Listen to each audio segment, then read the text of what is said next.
sit there with the other finger, just rub it for a while, right? Just rub it for a while. First, you won't even notice, you don't even feel it. After a while, you'll start to feel it. If you just keep doing it, even gentle rubbing it for a while, eventually it will hurt. You'll go, ow, that doesn't feel good anymore, that kind of thing.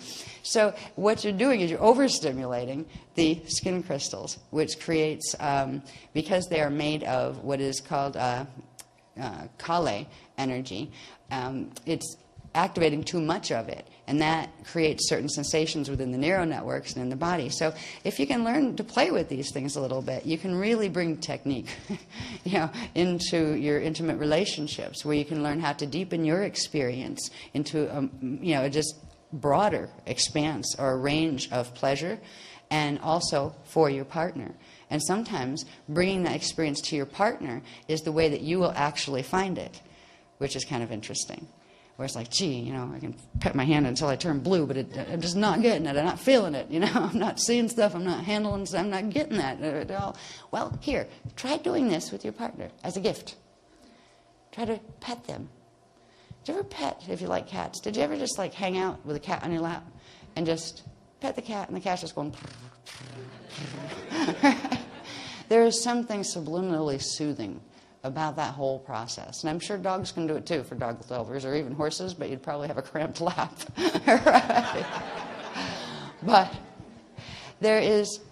cats are great because they will let you know, don't touch me like that. I want it softer, right? Or here, no, this ear, scratch behind this ear. They're very, very like, they kind of like throw energy around and say, yo, do you mind?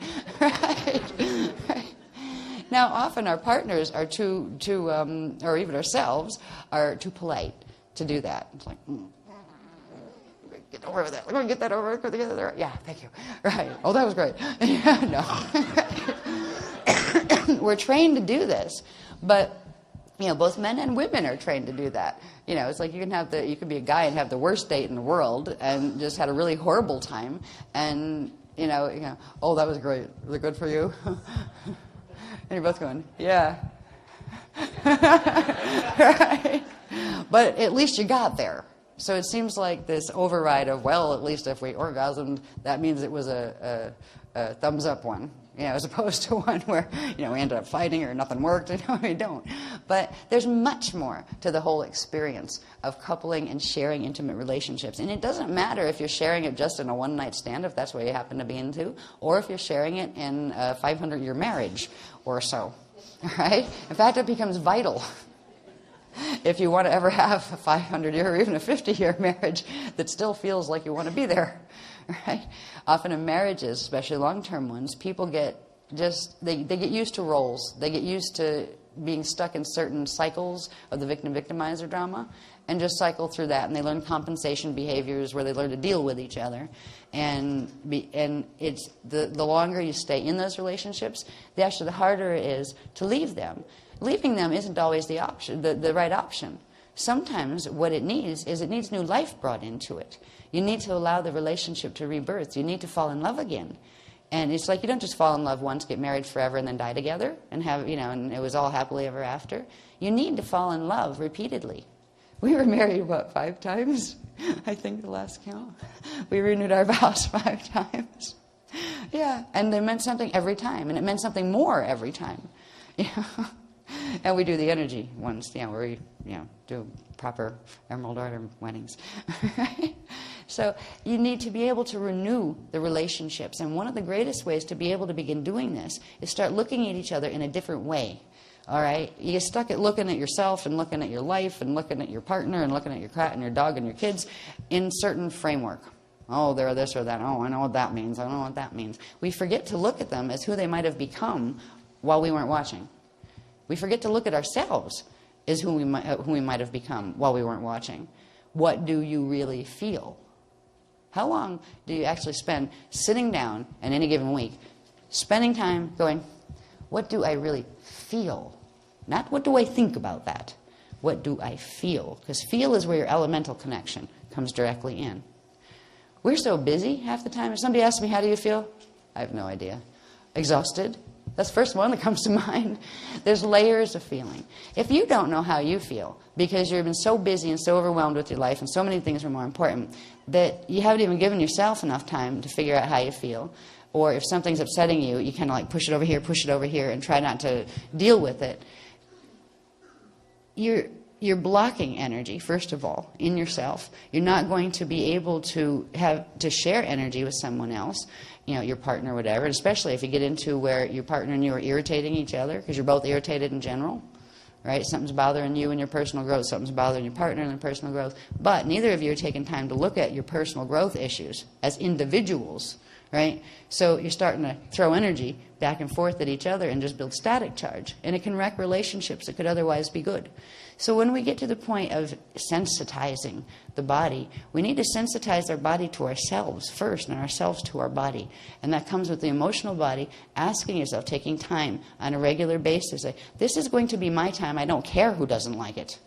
All right? Excuse me, all of you people that think I have to be somewhere else right now. I'm taking an hour, and I'm going somewhere I'm not even telling you, right? Just so I can be by myself and you won't interrupt me, if you need to do that. If not, just like tell them where you're going so they don't worry. Even if it's like locking yourself in the bathroom, in a nice bath or shower or any place where you can just say, I'm going to be with me now. What do I feel? Those questions like that will come in very handy once you especially learn how to breathe with prana, which is breathing with jewels, activating jewels.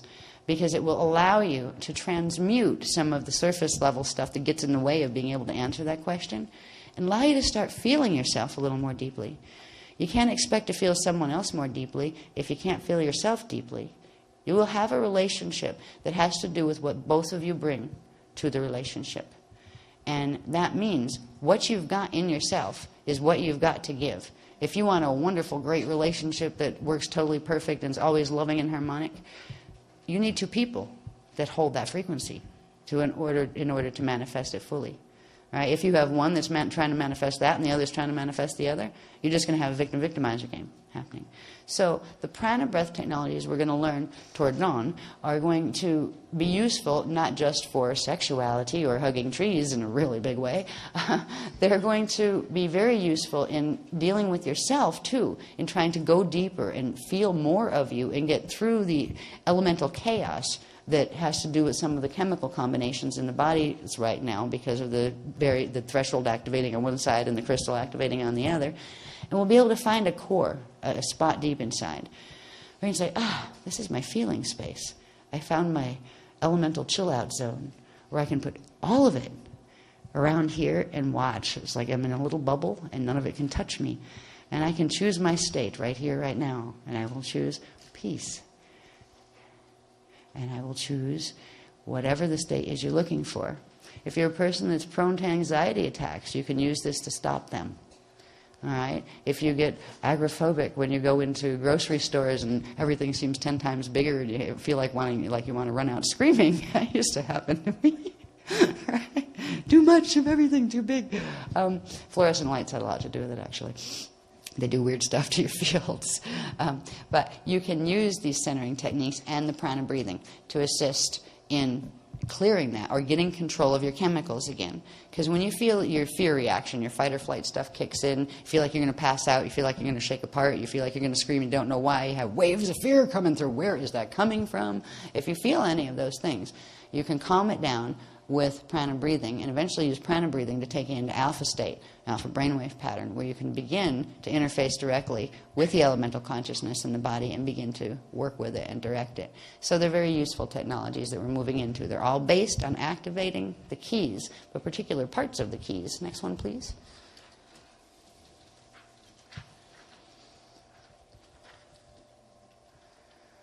Yeah, that's just illustrating that at the end of one tachyon cycle, 12 harmonic key cycles finish, and all of their keys go through their resolution, and what you'll see in a little bit, which is the ordination.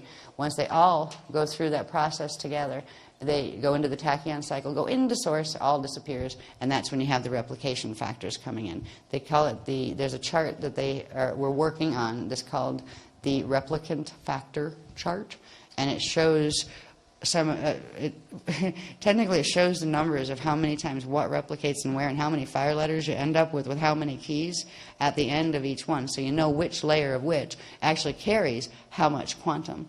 And eventually that will plug into being able to take the joule count down and plug it into what science identifies as a joule of heat or work, and also it will be able to plug joules into calories, so we'll understand where all of those things fit, which ought to be really interesting, because basically our body is run on eating calories, right? We burn calories to go for cellular process to continue, and there's going to be a whole block of information at some point that explains that whole process more clearly, and that will give us ideas of how to be more supportive of our very physical bioprocesses during these activations and healing. This is a healing for the bodies that we're going through.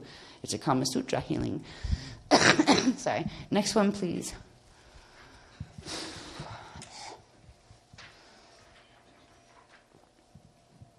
Yes, this is where we left off, where no way we're going to get those charts done this weekend. Right? Didn't even get it done yet. This is still, I was using one of the old charts and just trying to take it from there and put things over it. What this shows, though, is the harmonic key ordination process, or referring to light, den referring to density or densification. All right, so it's the process of the keys becoming light and then densifying. All right. Through the ordination process, when you have a set, if we backtrack before we get to the flashpoint cycle, when we backtrack to where we had a set of kasha keys and a set of crystal keys that were the resolved keys that went into storage, this is where they do something. And before they go dormant into storage, they turn into what are called ore. Now, an ore is, you had the harmonic key, the bass tone and the overtone. That went through resolution, and it formed the kasha key and the crystal key. And remember, the crystal key is the bass tone key that carries the jala that becomes later the part of the jewel. All right, we're going to see a real scribbled one after this that shows you where these become the things we were talking about as far as the crystals that are in the skin, the bone, and the blood. All right, now, in ordination, I'm going to take my sweater off for this. I'm getting really big heat flashes. This is part of the activation coming through. It's not just the temperature in the room.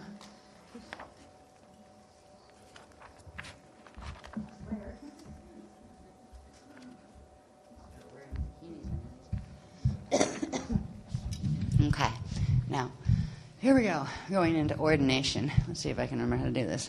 Ordination. The ordination of the keys, of a set of 12 keys, happens when the adore seventh sparks. All right, remember these keys each have, this has 12 sparks in it. It has 6 bass tone ere sparks and 6 mana, they were manas, mana ka sparks that are bonded together to form 12. So this has 12 sparks. And the kasha key has 6 sparks, 5 points and 1 in the center. Now each of those sparks, because of the configurations of energy and vibration that they have toward the center, because of their relationship to each other, they oscillate, these oscillate and these vibrate to the point where they pull up from the adore side of creation, which is the other side of the plate disk of creation. They pull up an adore unit. The adore unit will match the quantum of the center spark, so it'll be the same quantum but of opposite polarity. So you have a positive center spark in the kasha key that pulls up a negative, and we're dealing with the itori side of energy here. So all of these keys right now are called itori keys, E-T-O-R-A. Okay, the itori keys will draw in a center spark of adore. So you have the kasha key drawing in, it has positive charge, 6 sparks. It draws in a 7th spark of negative charge, adore kasha. It's called kasha, which is the ka level from the adore side, but it has a negative charge, where the ka level on the atori side has a positive charge. So you've got the kasha key, which is the mana key that has the kasha in the center. So the kasha is the negative charge, adore flame in the center. The crystal key pulls in. Now the crystal key has 2 parts. It has its base tone set that are ire, and they have a negative charge. So that part of the crystal key will pull in a bit of positive charged energy from the Adore system. These are in the Ma layer, and it pulls in a bit of the Adore Ma that is on positive charge, and is called the She Ma. So the She Ma is the center of the base tone aspect or ire aspect of the Adore crystal key. The Jala part of the crystal key on the Adore side is positive charge, because it came from what was originally the positive Manet key when it went through resolution. So it will pull in a bit of negative charge Adore spark from the same field, because they're in the Ma field. That is called the Shama. So we have the Shame and the Shama. At some point, you'll see briefly, because the drawings are really rough when we get to the next one, they come together at a certain point, and they form the Shamaun. And that's where we get the words and the conceptuality attached to the word shaman or shaman.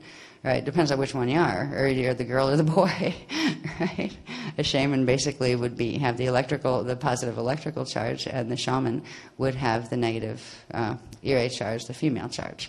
All right, so you have shamans and shamans that come together to form the Shamaun. Right? That's a little bit later. So this is where we get those words anyway. This is where we end up with the adoration, which means the Adore sparks are coming through. So it's the adoration of the keys. And when those sparks come through, they cause the others to ignite and go through a change. The keys transform because once they got their sparks, this thing around here indicates the spark that emerges around the kasha spark that emerges around the mana key.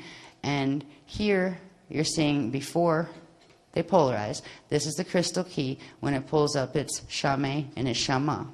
The pulling up of the Shame and the Shama create a vibrational interaction that causes the Shame and the Shama to, the Shame, because it has a positive charge, pulls toward the negative charge, Kasha. And it pulls the Kasha down while itself is pulling up. And they pull together and they meet on the line between the Ka layer 9 and the Ma layer 8. That becomes the Kama line. And it becomes an orbit where crystallization takes place. Now, it is also a place, an orbit, where ore units form. The Kasha key, when it pulls down, causes the crystal key to polarize and shift axis. It actually spins clockwise, where this one shifts this way clockwise 45 degrees and attaches to that side, and this one shifts that way 45 degrees and attaches to that side. So it's a clockwise shift for both of them, because the Kasha key came down, and they phase lock into the center. The sparks lock into the center of the Kasha key, which would hold part of the frequencies of the Kasha, the negative Kasha. So once that happens, they become a phase set, where you now have what were the crystal key now has become the base tone, but it's a base tone ire key that has in it its Shema spark. And you have over here the Jala, that was the Jala before, but now it has its Shama spark. These become the Jala ore and the Shala ore. And this, once activated and bonded in to these, becomes the Kala ore. So we've got Kala ores, Shala ores, and Jala ores. Now, staying on the Kama line, and remember the Kama line would be here. It would be this orbit right here between the Ka and the Ma state. So it's in that layer of the Pardaki, still on the inside of the Pardaki, not in the outer field. All 12 of these would do this at once. This is called, once they become in this configuration, they are called an ore, all right, which is a set of 3 ores. All right. The ore phases, which means these two pull together, the Shala ore and the Jala ore pull together and spark, and they form what we've started calling, there's a bigger name for this, we've started calling the mata or, at its center, because these two have cores in them now, it forms a ja or L, which is smaller. I don't know what the quantum yet is on that. The ja or L. Anyways, the two sparks here combine, they form, it would be larger than the quantum of the two Sha sparks. It forms ja or L. Now, they spark, and first, they send a backflow spark up, right? And back into creation point, which where that spark came, where the creation point for these would be the Adore side. So they send a backflow spark to Adore, and then Adore side sends a backflow return spark out of Adore frequency into the Ettore side. Now, the backflow return spark is the Mata Or with at its core a Ja Orel. The Mata Or and Ja Orel, they're called that because they come from the Kama line, and that's where the sparking happens. And when the backflow return spark comes out, it comes down to here and centers on here, between the Ma and the Ta. So we get the Mata Or with the center of its Ja Orel. Am I right? Ja or L. Okay. And I don't know what or L means, but there's something to the L's, and I think it means it's a 12th of an or, and an or is a 12th of an I think that's how. These are all measurements of radiation that are used in cosmic physics. All right, next one, please. And I'll show you, I think the next one will show more of what happens next. This is becoming a diagram. This one is becoming a diagram. This one is a step away from that one and becoming a diagram. So no, that's not the one I wanted. Let's see. I had that in the wrong order, honey. Let me see if I have the other one right here. Did I put those yet? Where did I put those? Yeah, a minute. Let me find it. Yeah, I just want to find it. It's a really scribbly one, like with scribbles everywhere. It's not that one. It might be this one. That's the one. Yeah, I'll use that. It's really scribbly. In fact, the only thing important is the stuff up in the corner. Yeah. This is how all of this stuff starts out. It goes in circles. It's in like 6 different notebooks simultaneously. I mean, it's wild the way it comes down. You have to catch the wave when it comes, because once it goes, it's almost impossible to bring it back. So they all start this way. You wonder why it take a while. You know, it's not like they come down in nice little packages and you just like push send.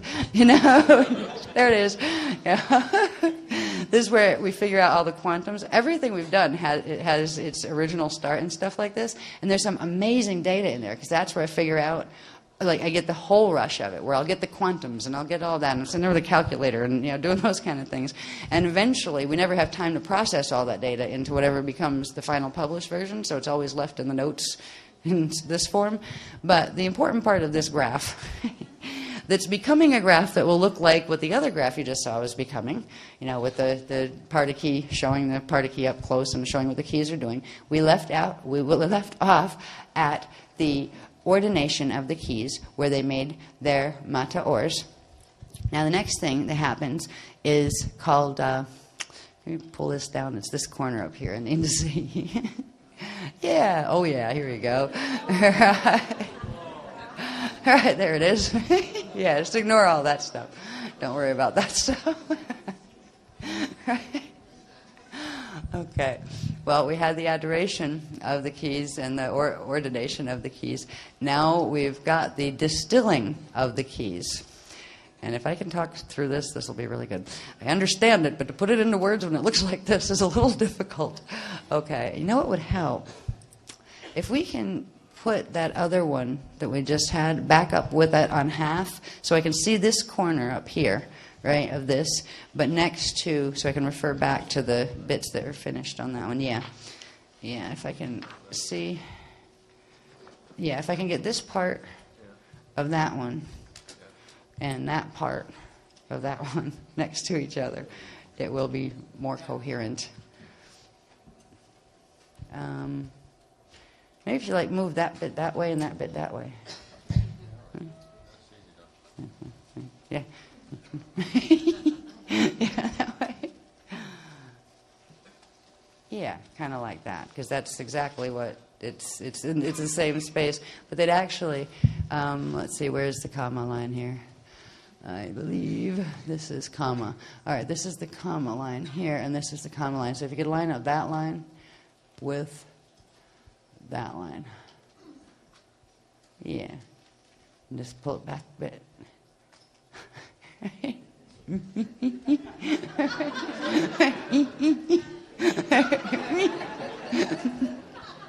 There's that language again. Language. Yeah, right. It's just this line. It's, yeah. Right, excellent. That's a good stop. Right there. Actually, no, it still needs to come back a little further because I won't be able to read the quantums. You know, I need to see some of those anyway. Yeah, good. That's close enough. Yeah. So as you can see, this mess is going to become one of these that is showing you one version of the 12 that are happening here. So like this dynamic that you're seeing here refers to one of these, so it's actually happening for the set of 12 keys. That applies to this as well. We have the key ordination, the adoration of the keys, and what happens next, before we get to that one, is called the densification of the keys. Now this gets really, it starts to get complex because something is happening with the next key cycle before this one finishes, before it gets to tachyon time. All right, so we've got the mata ors formed, one set of 12 mata ors formed by one set of phasing ore, right? One set of 12 phasing ore. That is happening right when the next set of keys begin their spark cycle, when the tarn is sparking and beginning the spark cycle. And as the next set starts to spark, this set also pulses with it. So not only does one set of 12 sparks be made by one phasing of the ore, but the ore phases 12 times. So it creates 12 layers of these sparks, of these mata ors with their ja-orels. So you'd have 12 layers of them times 12. All right? Now what happens next is called distillation of the keys. Oh, this ought to be fun. See if I can explain this one. I understand it, but it takes me a long time to go through it step by step in my brain. Let's see if I remembered any of it. Okay, and it is a bit complex. Now, where do we start with distillation of the keys? Okay. Just give me a second. Get oriented. Okay. In distillation of the keys, the ore transmutes. It finishes its 12 pulses with the 12 spark pulses that form the next set of 12 sparks for the next harmonic key set. It finishes the 12 and begins to, it changes form. What happens next is, let's see, usually I have my little 1, 2, 3s. I don't have those yet. It's like it all happens at once. But there is a sequence here. Okay. So on the comma line, you have that key. Now, what happens next is, right, the formation of the shama'un, where you have the key that was once the crystal key that had the she and the sha in the center of it, and that made it polarized when the kasha came down.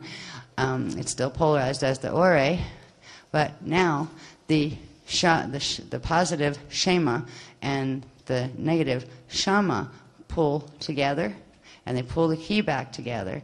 And together those two adore sparks form the shama'un, or the one shama unit.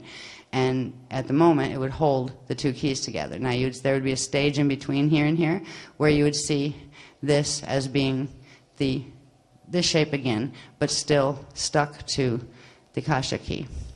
Or also, by the way, this is called the 777 activation, oration of the keys, or adoration of the keys, refers to the 777 because it's when you get the 12 and the 6 spark clusters.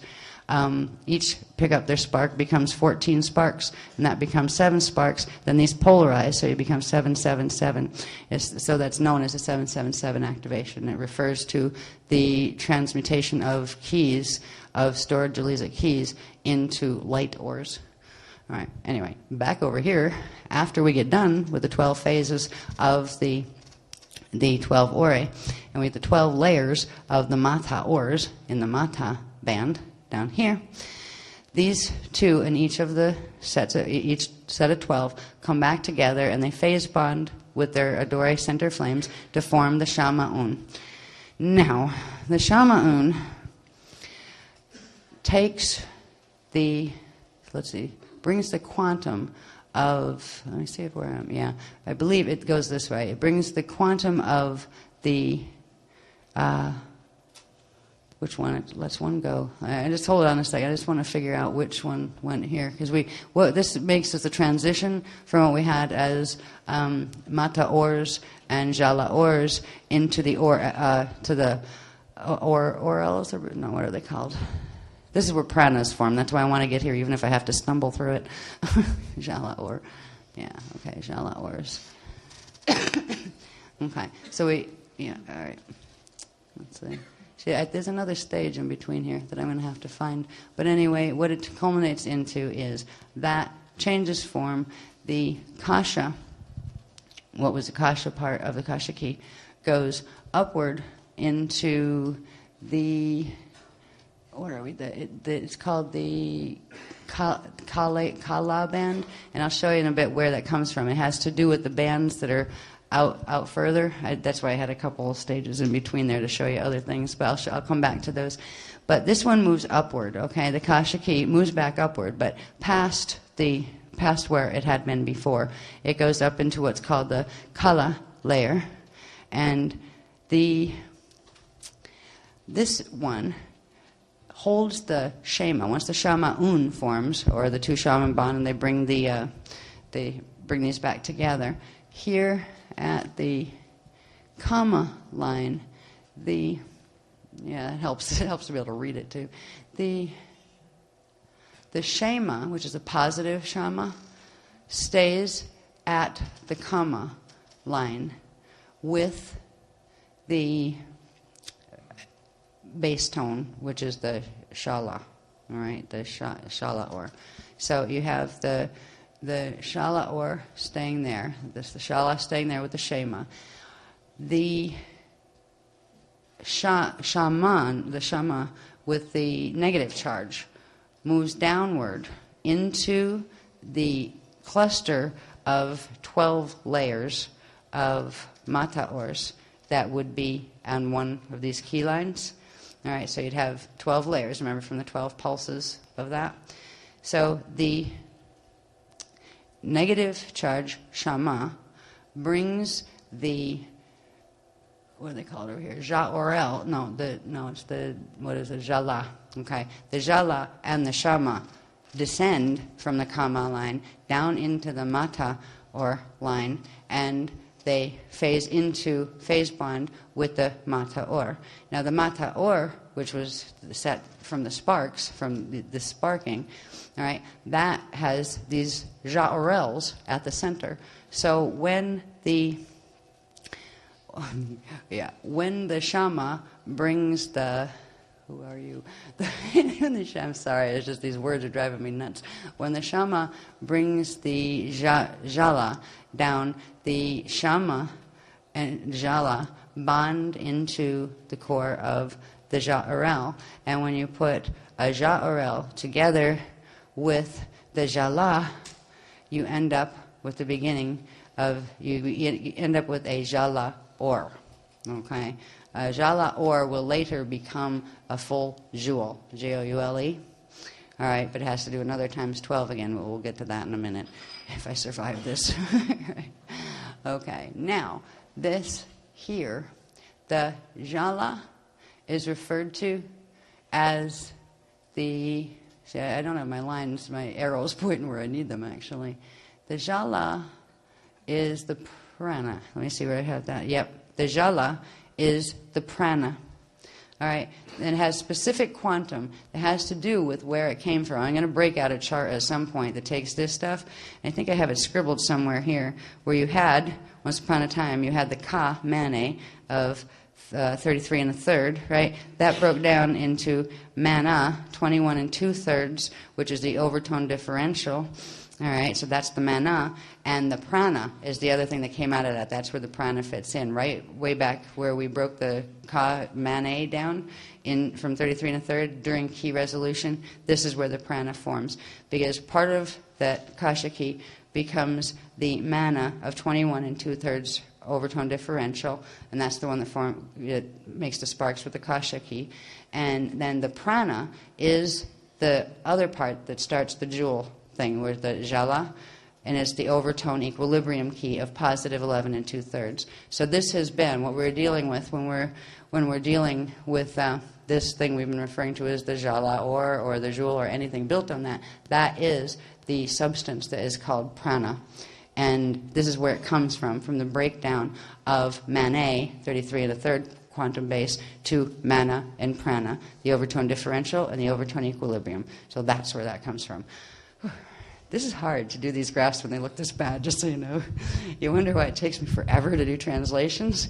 It's really hard to translate this into something that anybody can read. Anyway, we're back here at key distillation. At key distillation, we end up with the 12 layers of the mata or and its ja or el bonding with the, what was that called? Not the shala, the other one. The jala, bonding with the jala and forming the jala or center, the prana center. This is the part of the mata or that will become the jewel after it goes through another set of stages. All right, so you have the mata or on the mata line with the jala prana, the jala or center, and these all have specific quantums, which I'm not even going to try to differentiate right here in my scribbles. I have to get that all broke out where I can write it out neatly.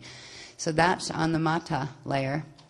Here, left at the kama layer, you still have the shema center spark with the ire bass tone, which was the shala. So you have the shala here. This, by the way, becomes what is called the jala begins to lose the j sound, and it becomes a jala, or the ala. This becomes the ala, which becomes eventually is called an alor, and then an elan. Okay, this is where we get shalans, elans, and kalans. Right, and this is what I want to get you to this evening to understand when we're talking about those bits and the shields that are attached to them, what we're talking about. So on the mata or level, we have the jala or ala or. And on the the kama level, we have the shala and the shema, which is the shala or. And up here in the kala layer, because it's the layer between it's actually outer. I'll show you where that is on the bigger diagram that has the circle, but it's not even, you can't really even see it here, because it's just kind of scribbled in. You have layer 10, Ka, Ka, layer of matter. You have layer 9, you have layer 10 here, then 11, 12. Layer 12 is Ka, Ka, La, Lha, and level 13 is Ka, Kha. This is the band, the Ka, La band, way out here, that used to be the kasha key, moves up to when the key distills. So this rises to the surface. In other words, going outward from the parta key, it rises from where it was at the kama layer, where one goes in, the mata or, and the part, whatever it's called. I'm sorry, I'm stumbling over this because it's a bit difficult. But anyway,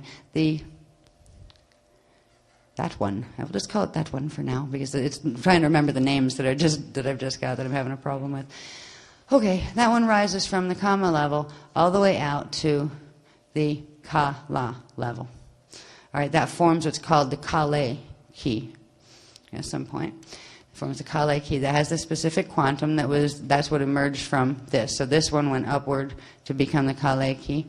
Then we had this one, the shaman, still stays there. It's the shala with the shama in it. That becomes a shala or, and that becomes a kala or. and this becomes a mataor with a jalaor in the center. Yeah, there. Got through that almost. Now, let's try the next one. This is another chart that will go next to that one. And I just want to get you just through this so we can get into crystals in your body. Now the crystallization phase. Okay. Now in this phase, we had... Good catch. Right. We had the 12 layers. Remember, each of these have 12 layers. So there are 12 layers of sparks. Now, there aren't 12 layers of these at this point because it was one of these guys. And this and that are formed from the one ore, right? But the ore pulsed 12 times and made 12 layers of these. There's only 12 of these. And when the jala, or drops down and into the mata or spark set of 12 layers, it bonds the 12 layers together. All right, the next thing that happens is the key crystallization process. And all of these have quantum nightmares that go with them as far as how much quantum that has 6 times what minus that plus that. Oh, God. Yeah, they'll eventually be on graphs. I don't know when we're ever going to get these done to that level.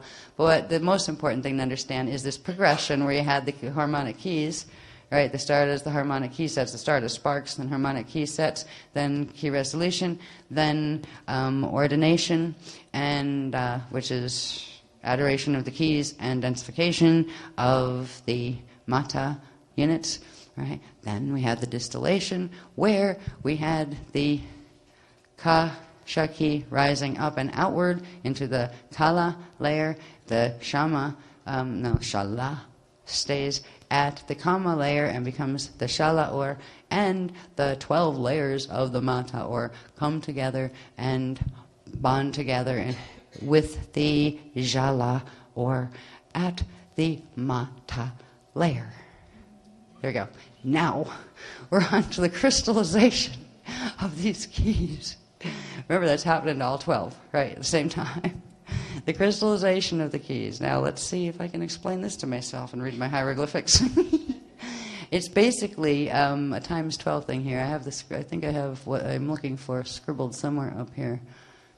Okay. Here we go. Then store as. Okay, yeah. Let's bring in the lawns, the auras.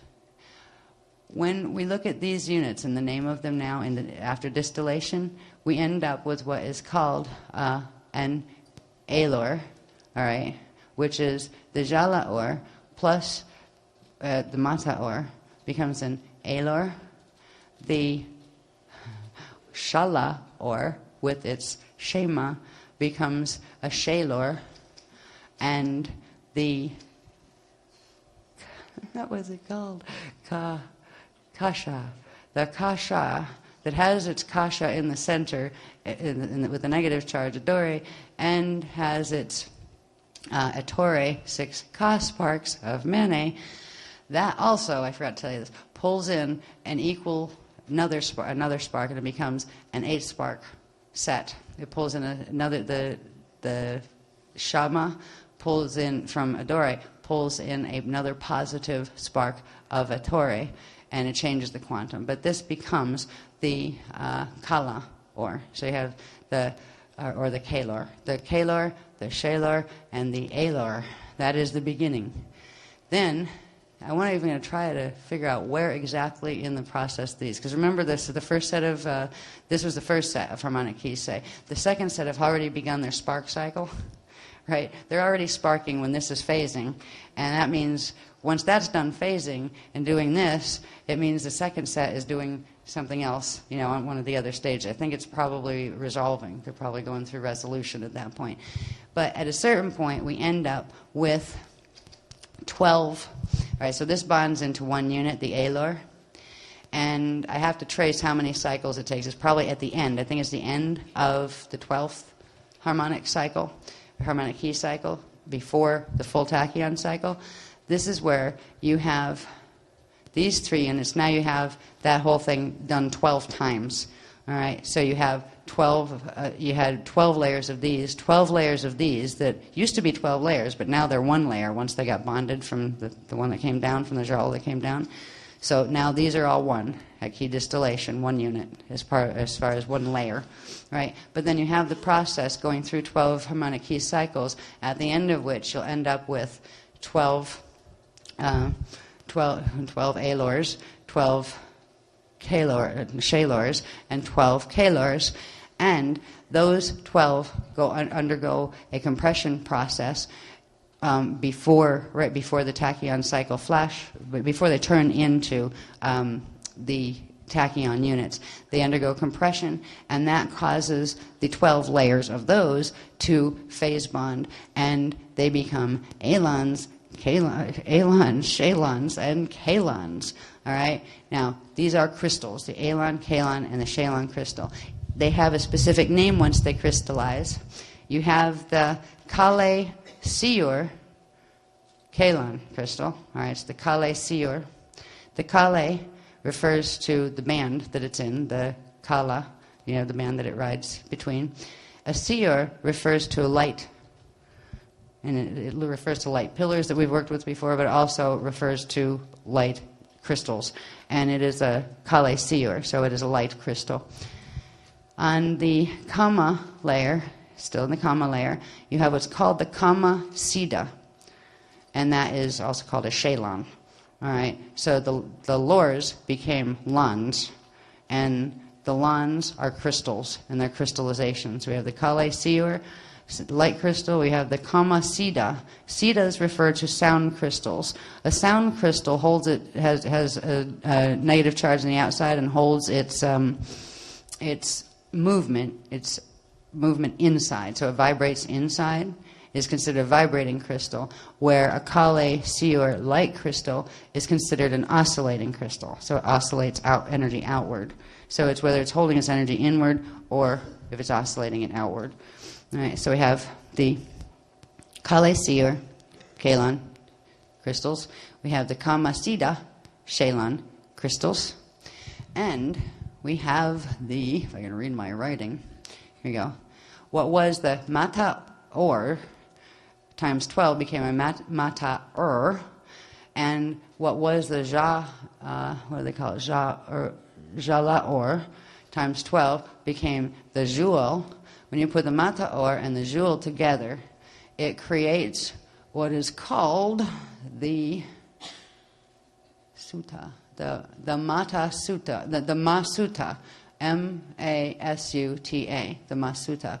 This is where we begin to get into the understanding of what Kama Suttaras and things refer to. Okay? So I wanted you to see that progression. So once we get into talking about the crystals and about these words, where these words came from in the first place, they came from the Emerald Covenant text. That's where the Sanskrit writings were translated from. So it was parts of the Mahabharata of the Sanskrit teachings were also from there. So anyway, this is where we end up with kalons, shalons, and alons. Alons are basically the matter crystals, and when it comes down to understanding where these Jalizic layers are that form the matter of our body, the Masuta, or they might call them the Mata Sutta. Yeah, Masuta, I think they are. Masuta crystals. These are the matter crystals that hold the jewels that are in the Mata layer. These are the blood plasma crystals. All right, they're in a state that is a kind of like a dry liquid, and it has to do with, you can go back on the charts that we have that tell you what each layer has and what its state is, and you look at the state above and the state below because the line is in between, and it's a state in between those states. All right, so it is a plasma crystal, and it is blood plasma that these are found in the body. And when we get to this one, the Shalon, or the Kama Siddha, excuse me, the Kama Siddha crystals are the bone crystals. They're found in bone and stone. And what they actually do, when they, at a certain point, they rise, there's a certain step in here where they rise a bit into a layer that's called the Raka rock, you know. Yeah. So what that happens when they surface, actually, when they begin their activation process. Now, also, the Kale, Seer, Kalan crystals are the skin crystals. They're literally the light, the crystallized light that forms what we see as the skin of things, the matter skin that separates a thing, including you, from the space around it. All right. So as far as our living bodies, these are held in the skin, these are held in the bone, and these are held in the blood. And there's something, I think I can go to the next graph. Let me see. There's one I want, the one I scribbled on, another scribbly one. Yeah, I don't know. Yeah, some of these I don't have to go back through. This, I think it might be this one. Let me look at this one. Is that the one where I have everything scribbled all over? No. Yeah, actually I could put that up if I can find the other one. Wait a minute. It's not scribbled all over either. So. No, it's got. Oh, don't tell me it's not there. It's got to be here. I don't recall one. Just hold on 2 seconds. I know it's one of the ones that got made. I might have stuck it toward the end. Did I stick it toward the end? Just see me putting this graph sequence together in 3 minutes after I got the last of the other one done. So it's toward the end, I bet. Hold on 2 seconds here. I'm going to find that graph. Messy, but it's important.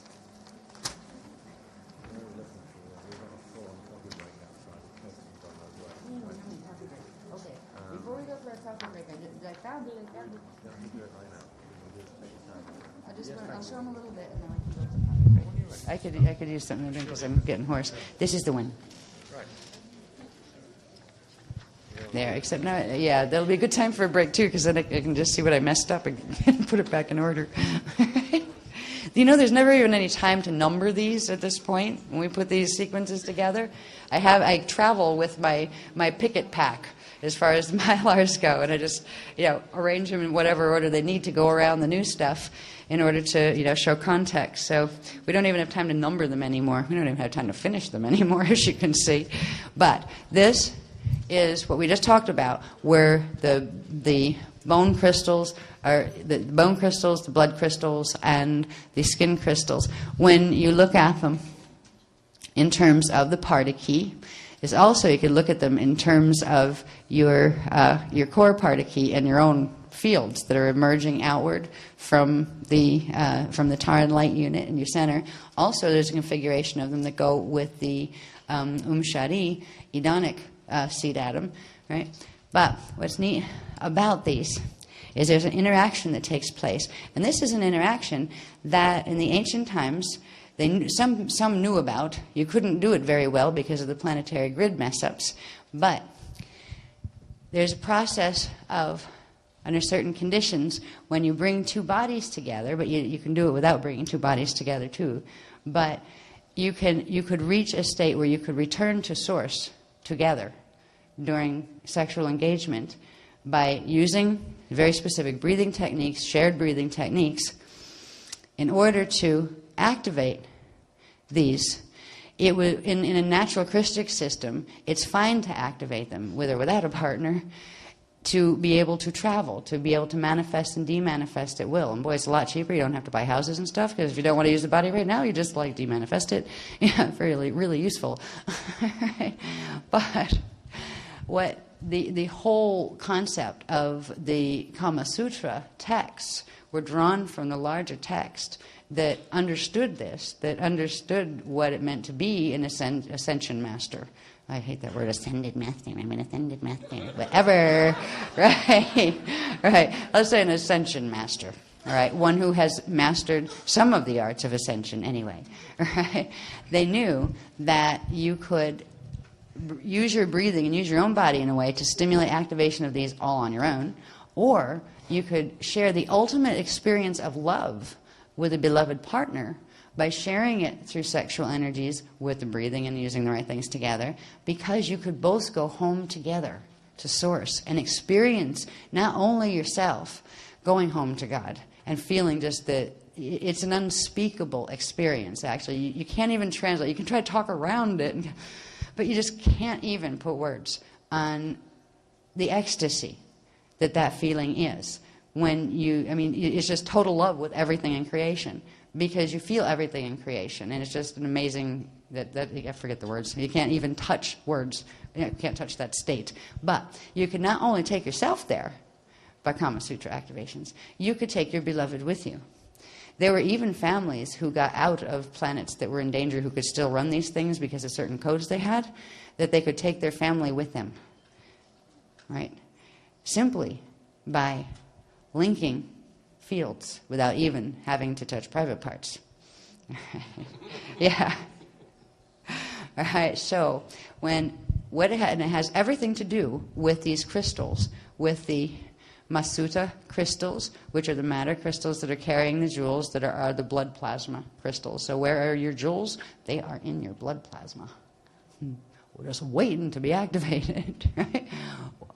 We have the Kamasida sound crystals, and they are embedded in the bone of your body. And you have, in the skin, you have the Kale Seer light crystals. Now, under certain circumstances of frequency, and even if those circumstances don't happen, in natural time cycles, there will come a time when this particular thing here, this, what do they call it? The Kama Sutara, I believe they call it the Kama Sutara line. Kama Sutta line. Yeah, I think they call this the Kama Sutta line. Right here, right? Now that was that phase line, that spark line, that has been part of the Pardiki all along. So there's, these keep their specific angles to each other as far as their configurations of how they form in the body. And this line opens from the Adama flame in the Nada ore at center, which is where the first creation point is, right, of whatever the matter form is. This line of energy would open here, and it would allow these crystals to come together. And I believe these draw up, where you have, this is ascension from the inside out, right? You have the Kamasida crystal, the bone crystal, moving into the skin crystal, and you have the blood crystals moving into the skin crystals. But first, I think this is the process. They haven't even given it to me yet. I'm just kind of like trying to feel the frequency as it's floating around as far as what exactly is the sequence. There's probably about 20 different steps to this process, but what it happens is this one activates. The blood crystals activate first, and they trigger activation of the bone crystals, and they trigger activation of the skin crystals, and then they all come together, and they go, the Kama Sutra line fully opens, the Kama Sutra Ra happens. And when that line opens to here, and remember it's happening on all of those spark lines with all those sets of crystals, that's when you go pop, go superluminal, and you enter tachyon cycle. You enter a tachyon field, and that's when you complete the flash point where you can go back and forth to source. And it was an ability that we had all the time. We just used to pop in and out of places all the time. It's a natural process. This is a natural process of being in a living light system. It's a process that's been lost here for a long time, and it's going to be lost to some parts of here for a very long time, forever. And fortunately, we're on the path where we're going to use it to get out of here so we don't get stuck when it falls. So let's go to a coffee break now, and we'll be back soon. Okay, just 25 minutes, 20 minutes. We have to make dawn. I forgot. Thank you again for your patience with waiting tonight. Okay, back to this again. Now, the important part of understanding all of the tachyon cycle stuff was to get us to the point where we could understand the connection we have directly to God's source, and the fact that we're made out of the matter crystals that are formed through these cycles, and that the potentiality to activate these crystals and bring back the natural frequencies into our body is still available to us, and it's more important than ever that we use it. So just to recap what we've covered, we have the Masuta crystals that are the blood plasma crystals. They are they used to be the mata urs with the jewels. So your jewels are actually stored in the blood plasma, and is also in, I think this connects when we get into the reproductive processes. I think it connects into the male sperm for some reason. There might be a part of it carried in the sperm and a part carried in the egg, and I think this connects with the egg. So I'm not sure what these configurations also are a part of the reproduction process, but they haven't covered that material for this workshop. What they're most concerned about getting us to understand is what we're going to be activating when we go through the Kama Sutra activations. Because the Kama Sutra is when the Masuta and the Kama Siddha and the Kale Seer activate together and open the Kama Sutra line all the way through into the Ra layer, which allows for all of these units to pull in and form tachyons. And that's once the tachyons form, that's when a tachyon cycle, it will generate a bit more frequency, but at a certain point it will hit flash point, which is described, and it was described, I think, in the Easter workshop, Phoenix workshop Easter, because we read the text and everything that goes with it, the little print. So this is a process that it's exciting to have the ability to do it, back again. And if it weren't for the fact that we have the assistance of the beloveds in doing it, at this point we have so much damage to the gene codes, and we have so much frequency running through the planet now with threshold that we would never be able to activate them on our own. But the Indigo Shield came in to this particular drama on this planet in order to do this in the event that it was necessary. In the event that, when you're living Indigo style or Christic human style anywhere in the universe on a Christic planet, Kama Sutra is a natural part of your daily life. You live your life by the Kama Sutra. They're the rules of the Kama Sutra, which are simply the Christic laws of proper use of energy and management of thought and consciousness. And it allows for the greatest levels of ecstasy to be experienced while in an individuated form outside of Source, because you can go back into Source whenever you want to and then come back into manifestation. When you're on a planet like this, and when a group of people come in on a shield like the Indigo Shield, they come in for a reason. They come in as part of a rescue mission. And if rescue missions aren't able to rescue everything that was attempted to rescue, they will still assist whatever can be assisted. And rescue teams come in with certain additional tools. And those tools are in the form of different types of jewels and keys. And some of us in the Indigo Shield have come in with a good dose of the Aurora codes with us. These groups are called the Blue Dragon groups. And they call them the Blue Dragons because they have the antidote to the Dragon code. And they're, I believe they're, what do they describe them as in their full form? As blue-skinned avian aquatic hominids. And they can breathe air or water. And they will be one of the groups that will be contacting us first when we begin to do sati and begin to work with exploring, through the gates and projections and things. And the only reason they've dubbed the name as the Blue Dragons, because they got really tired of all the dragon lines that we talked about in Shasta, and we'll talk about more probably at FOL, fighting with each other. And they came in with the antidote to the dragon codes. And the dragon codes are referred to as the Equerry codes or the Aquari codes. The Aquari with an A, or Aquari, were a race from a different matrix completely, a different Akasha matrix, and same one that the Wisadraks were from, but they're not connected to the Wisadraks. But a part of their shield fell. The part of their shield that fell was called the Equerry. The Equerry fell because they tried to assist the fallen Anu from our system, and they got whacked by the Anu with the Metatronic code, and it took out part of their shield. They had such a hatred for the Anu races on this side that a group of them decided that they would send themselves to space dust return, but once they finished their mission. But their mission was to cross over into our matrix and to destroy the Anu and the Metatronic people. And there's a lot of beings in the universe that feel that way about Metatronic races, because they come into systems and do things like what they've done here, and they destroy race lines and make eternal life systems, races fall.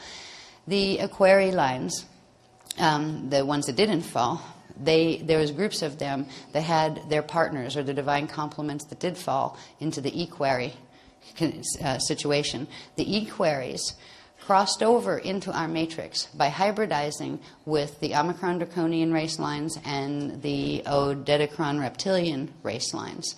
And they became what were the dragon lines once they were over here.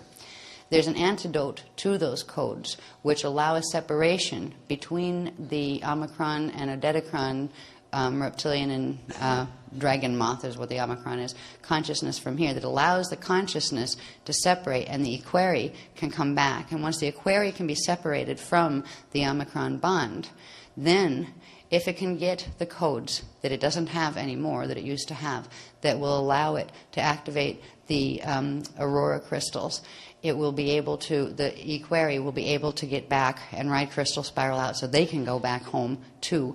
And a lot of them can come out of fall because they didn't go completely black hole status and they didn't go completely Metatronic. So the blue dragon race lines that are among us in the Indigo Shield have brought a gift to the whole Indigo Shield, not to mention a gift to the whole human populations on this planet, because they carry already a good dose of the codes for the full Adore side, and they are the Aurora Fire Crystal, Opal Crystal codes. And because of them, the Indigo Shield will be able to anchor the activation that's coming in tonight from the Beloveds. It is actually going to activate through those people in the Indigo Shield who carry the Blue Dragon codes. They're going to be the ones that will be running the frequency that allows the codes to come into the shield that everybody can then pick them up from if they want to. The codes that are carried by the Blue Dragons are the ones that will allow a link to be made to the natural coding flows that come from the Adore side.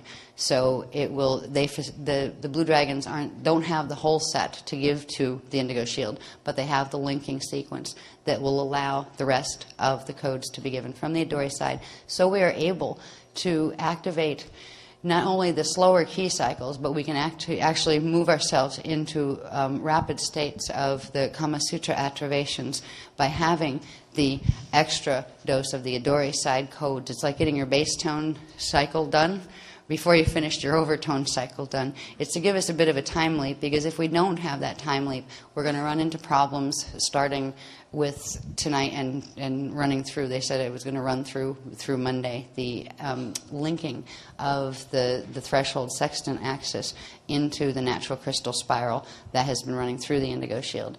Indigo Shield is the only thing that's running crystal spiral on this planet at this point. Earth's stargates can't, and Earth's seed atom has been reversed. So it is no longer, its tarn is no longer pulsing, it is harnessed.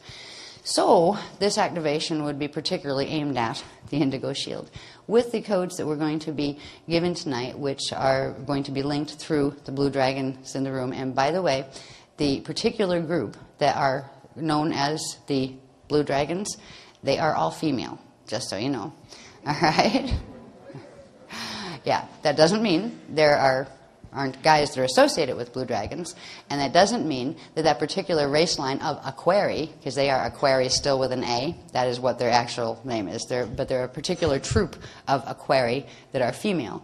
They are the ones whose partners either went into the original fall and they came back to bring them out, or whose partners made deals with them where they said, we're going to go in and we're going to solve this.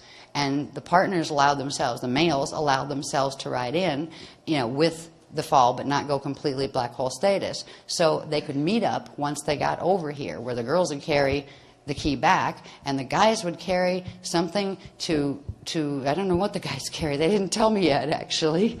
But they carry a set of Aquari codes that activate something that gives this crystal spiral a lot of hope here, okay? This has to do with Peru, doesn't it? Machu Picchu, I know it does. Right, okay. This is, what did they call it? The gyro what? Gyrodome. Yeah.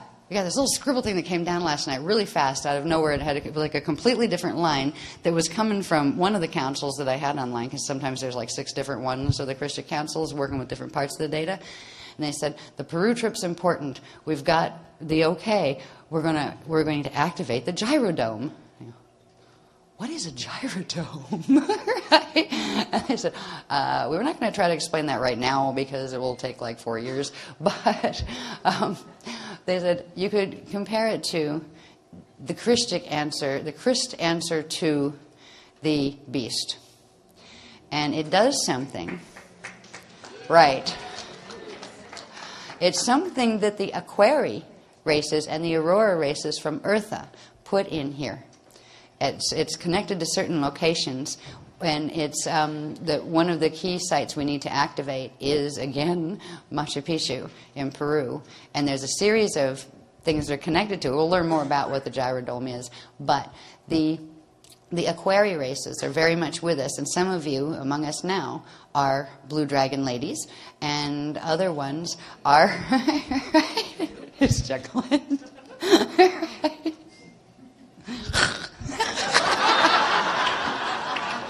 We like to do that in the astral because we can shapeshift in the astral.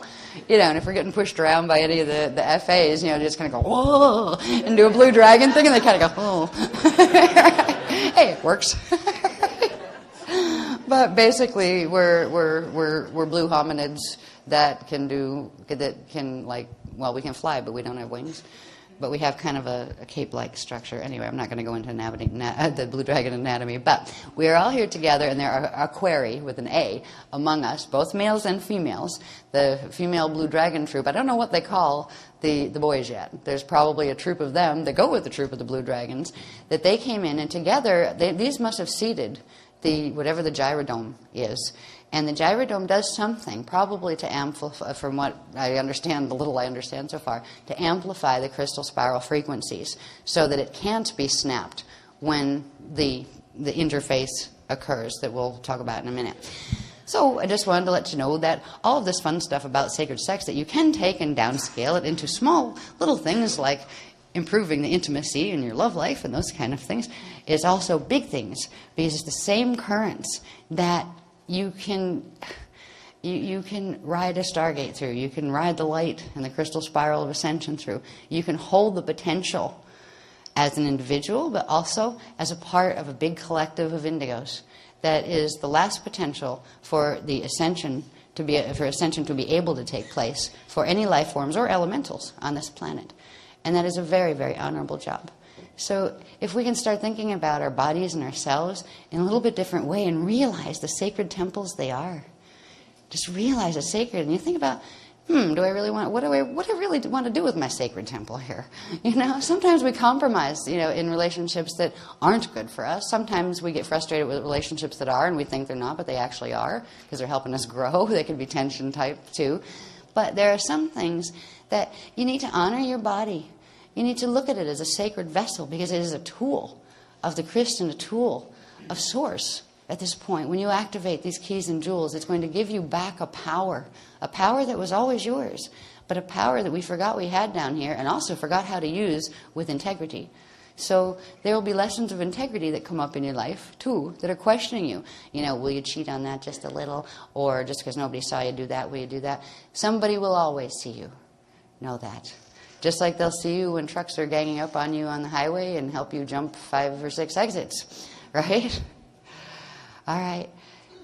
Integrity is something that's very important when you are working with these energies, because you can cause harm to yourself and to others if you try to misuse them or misuse them inadvertently.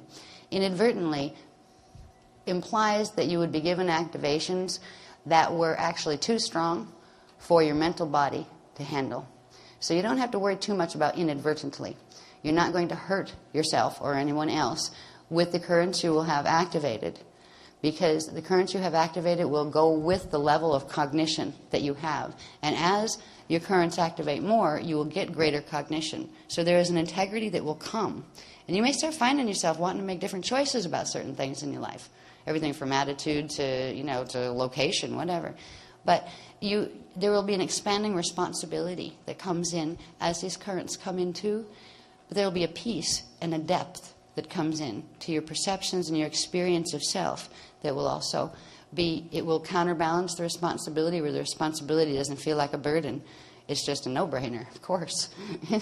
So there's some of the things that this is a macrocosmic thing we're getting into here, and a microcosmic as well. It affects every aspect of our lives and of our afterlives, or the lives after, whatever they may be we take our bodies or not. If you are a person who isn't going to end up taking your body in this time, because it's a long way to 2047 and that kind of stuff, some people just are sick of their bodies. I don't like this one, I'll be glad to, what other styles do they have when we get over there? Right?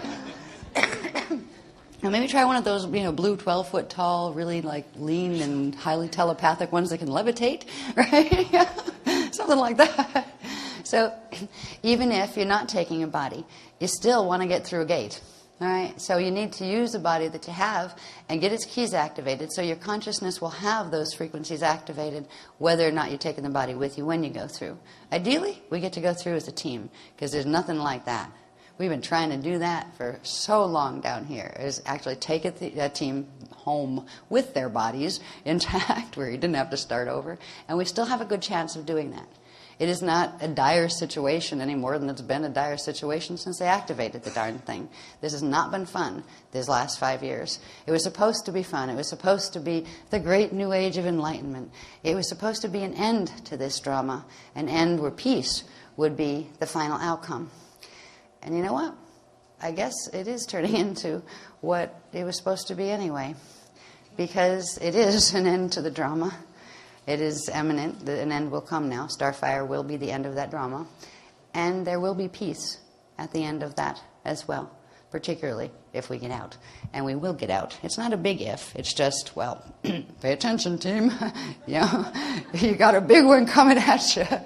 You need to put up those deflector fields. And that's what the techniques we're going to do tonight are going to help do. The same screening techniques that will assist you in being able to now be more open with your chakras and open with your energy fields, where you can participate in group energy work and those kind of things, because you will have a strong enough frequency seal or a screen that will actually let energy flow back and forth, but it will transmute out anything that is coming in on the Metatronic code or reverse codes. So it won't let anything you might not have healed yet in yourself, harm anyone else, and it also will burn off anything that's trying to come in. So anything that's in somebody else's field that might want to try to jump into your body, it'll go, ow, ow, that hurts, and most of them will back off. So it's something you can use personally, but it is also something that is going to enable kind of like a set of bubbles to form on the planet, screening bubbles that will allow collectives of beings all over this planet to connect into the one gate that remains to be able to get out to Eartha. This is what the trip to Peru is about too, the gyrodome thing that they just told us existed, right? That is run by the Aquarii and the Aurora races. That will allow, since there's only one gate, it's a big planet for having one gate, and that one gate access is through the networks that are connected to the Mesa, Arizona ARC-7. That doesn't mean everybody has to run to Arizona, right? If we do well with the Peru trip and get this gyrodome thing open, they said it opens a set of networks through what are called the Polarian gates, which they told us about a while back, that are connected into the ARC gates. But it will allow Polarian, more localized networks all over the planet of small areas to be opened up that will connect back into the ARC-7 gate. So they will still be able to access the Spanner gate that's going to come off ARC-7. So that's part of what we're doing there. Anyway, back to this stuff. We have the crystals, we have the Kama Sutra, and we are going to begin this activation now. Now, when I mentioned earlier before that in the starborn cycle, where we go from the Taran all the way up through the axes, through the 6 tachyon cycles, then through the 7th cycle, into the 8th cycle, and then down in and back through the keys, that there are 4 layers of that, like the 4 yugas. All right? We started our Taran activation in February of this year, of 2006, in the Tenerife workshop. We are now coming into Axis 6 of the first round. All right? That means that we are activating the keys that have to do with the core level. Because you have the core domain, then you have the inner domain, then you have the middle domain, then you have the outer domain. So we are first activating the keys and beginning the Kama Sutra runs on the innermost, the core most parts of our skin, our bones, and our blood.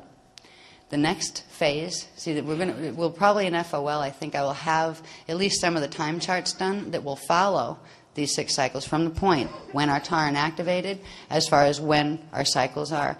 We will run into these bursts from the beast machine, the threshold, 4 different times in the next few years as we go through these 4 cycles. It's once we complete the 4th cycle, we will have all the keys that will allow us to take even the most outer layers of ourself our outside skin with us, which means you will, get the potential to take the whole body. In that process, we will be doing the 12 tribes classes, and we will be doing some other things too that they haven't told us about for people that aren't doing 12 tribes, that will prepare our consciousness for what it will mean to have a body that may be capable of going through a spanner gate. You have to get your mind through first. So we'll be being taught how to do projection in smaller groups and those kind of things. But it all comes down to the activating of these crystals. So we're going to be doing the core layers of the Kama Sutra activation tonight, and that will correspond with the Axis 6 birth of the Adon 144 Divine Blueprint in the first of the 4 personal yugas, and also there's big yugas and small yugas, and I think they have different names. So I won't try to plug it in too tightly to the cosmic clock yet, because there's a whole set. They got about 20 graphs half started that are showing different aspects of how that all works together, but it does. And it's all about key activation. Okay, next one, please. Blood, bone, and skin. That's just to remind us, that's the real quick run through the tachyon cycle from the Tarn pulsing through the spark formation, through the harmonic key formation, through key resolution, should be there somewhere. Where is it? There it is. Key resolution, to several other stages in between that we don't have the diagrams for yet. Next one would be the key ordination, where the ores make the mata ore layers, and then the one that we just saw, where the crystals form that our bodies are made of, or where they form, are in the distillation and crystallization cycles that would come before all of this leads to a tachyon cycle, where everything pulls into source and replicates, rebirths the one that was there, and births a replica times 2 on the next axis. So anyway, it's only times 2 until we get to, I think, axis 5, then it goes into times 3, then times 12, then times 12. But that's the tachyon cycle in a nutshell. Another one, please. Just a little tired. I saw Dawn this morning, too. All right. This is just to remind us of, these charts are actually going to be turned into the elemental command charts, where they're going to show you that you have the 12 elementals, and each group of elementals has a group of 12 elements. So it would be the chart of the 144 natural elements and the elementals. And there's a lot more to that as well. But at least we got an understanding now of how those crystal keys, once they crystallize, once a tachyon cycle flashpoint happens and everything is drawn into source and replicated, when the replicas come out, the one is the rebirth of the new, or the birth of the new cluster. The second one, the other thing that comes out at the same time, is the rebirth of the one that was before, and all of the keys, or the crystals, actually condense and compact into a set of core crystals, that are the aurora fire crystals, that carry the same coding. They carry the core elemental codes, and they carry them in the core in this configuration. There's actually, I think, 2 or 3 layers. I have to get those diagrams done too. But there's 2 or 3 layers of this ruche configuration in the full seed core. There's probably 3, of course. Yeah, right. Just, he says, you think there might be 3? I said, yeah, I think there might be 3, huh? Yeah, right. One for whatever, the skin crystals, one for the bone crystals, and one for the blood crystals. The alons, the shalons, and the kalons, right? Okay. Yeah, so I'm learning as we go as well. So there are 3 levels of these that hold our own elemental command in our bodies, but every matter form and every universe and every star system and every star and every planet has at its core a set of these. In our personal bodies, we have the ones that connect to the Edon middle domains are the ones that are down here. So in our central vertical current, in the little tiny, tiny vertical current that's coming up, there's actually 3 levels of these fire crystals. We all have certain ones that hold certain codes, but don't have the full set. Because as you'll see, there's lots and lots of fire letters that are like way over the strand count of what one body down here could hold.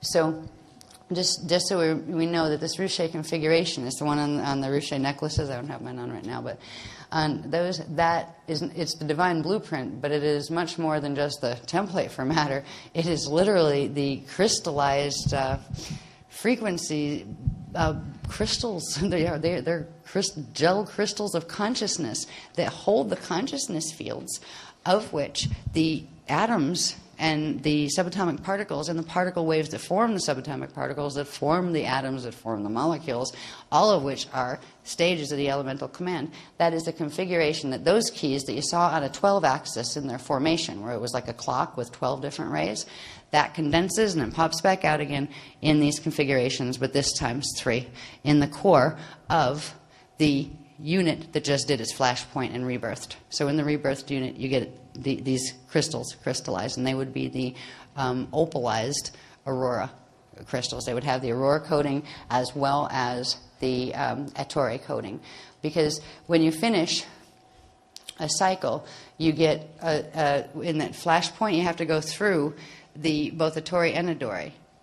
It's like a chamber where they both meet. So you pick up the codes of the other side as you go through, as long as you have the parts that correspond to them in your template here. Right now, we have to get a download from that side in order to anchor those codes, because we don't have our linking codes anymore except for the Blue Dragon groups. And I think this is the girls. This is the girls present to the universe. They said the Blue Dragon girls are the ones who carry the linking codes that will allow these frequencies to come in. I wonder if they're quite electrical, and they needed the magnetics of the girl bodies to run them through. I wonder if that's what they're doing. It might be. There's other things the boys have to give to the Indigo Shield and to the universe. And they haven't told me about that yet. They'll probably tell you about that because you're a boy. I don't know. So anyway, elemental command. When we see those tachyon diagrams that show the 12 axes and the Gelesic states inside the particle and all that kind of stuff, you can also imagine there's sets of that same configuration of 15 layers going outward around the Taran itself and also around each of the unit clusters. They would be called the Orta clouds. And the first set of replicas of the keys after a flashpoint that a unit goes through will get stored in this configuration as the elemental core seeds. And the next time that unit goes in with the next unit's phasing and flashpoint, it will generate another replica of the quantum, or another imprint of those, but they ionize. Once you have the core crystal set, any other replicas ionize, and they form Oort clouds or Orta clouds around the unit itself. So not just in the party key and not just around the party key, but actually around the unit itself. And they would have the same configuration of what's inside of the party key, which is the 15 layer, 15 Gelesic layers, except they would be broken down in smaller form, where instead of having you would have Urs broken down into auras, broken down into, I think they're L's, possibly. I think there's even smaller increments. And they are what form the base spectrum of consciousness turned to matter that forms quarks and all of the things that quarks are built on here in forms of matter. And they are the things that go through a process of crystallization. And depending on what coding was in the original template, what was in the shield or the idea that was originally set into gel, as far as what type of being that was going to be, or was it going to be a solar system, or a planet, or a tree, or an ant, or what? That is set by which codes in the whole spectrum are turned on and which are turned off. So it's kind of like where you sit. I used to ask the question, okay, I get all these dynamics pretty good, but how is it that with all this crystal body structure and everything, we're not just all shaped like spheres?